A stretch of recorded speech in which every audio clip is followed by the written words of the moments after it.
culture is a closed system of thinking and values of the sort I am denouncing. And it is the greatest barrier to your enlightenment, your education, and your decency is your culture. And I realize with joy that here I skirt the bounds of political correctness, because everyone is running around saying, you know, recapture your roots, get in touch with your Swedishness, your Irishness, your whatever-ishness, and that's all very fine, but I think it's your humanness that may have eluded you in all this ethnocentric breastfeeding.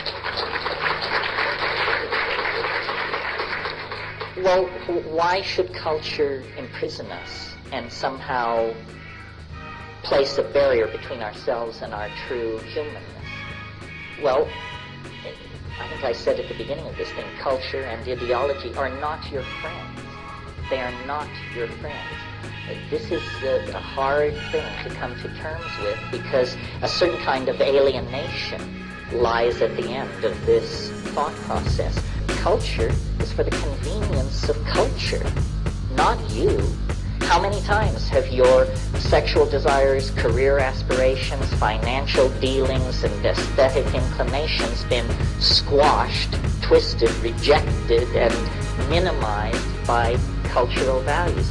And if you don't think culture is your enemy, ask the 18-year-old kid who is given a rifle and sent to the other side of the world to murder strangers if culture is his friend.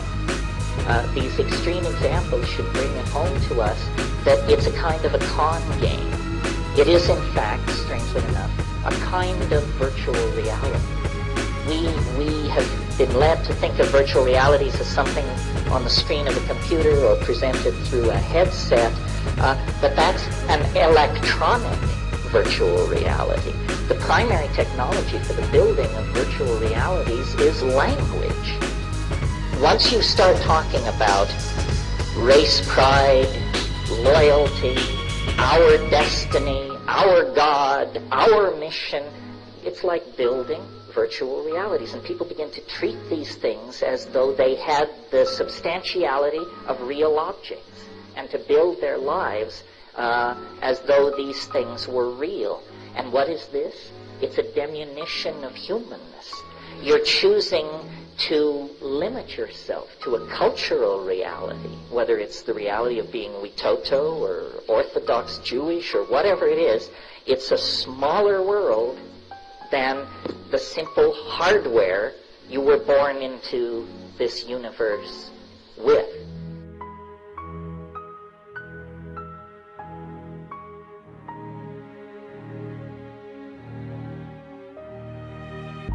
Somehow, part of the package of being a living, thinking being is that you get a universe inside of you. You know, you get a galaxy-sized object inside you that you can access. And there are the mountains, the rivers, the jungles, the dynastic families, the ruins, the planets, the works of art, the poetry, the sciences, the magics of millions upon millions upon millions of worlds. And this is apparently who we each are. We're a little bit of eternity sticking into three-dimensional space and for some reason occupying time in a monkey body. But when you turn your eyes then inward, you discover the birthright, the existential facts out of which this particular existence emerged. And it's a great secret and a great comfort, because it means, you know, mystery didn't die with the fall of Arthur or the fall of Atlantis or the fall of anything.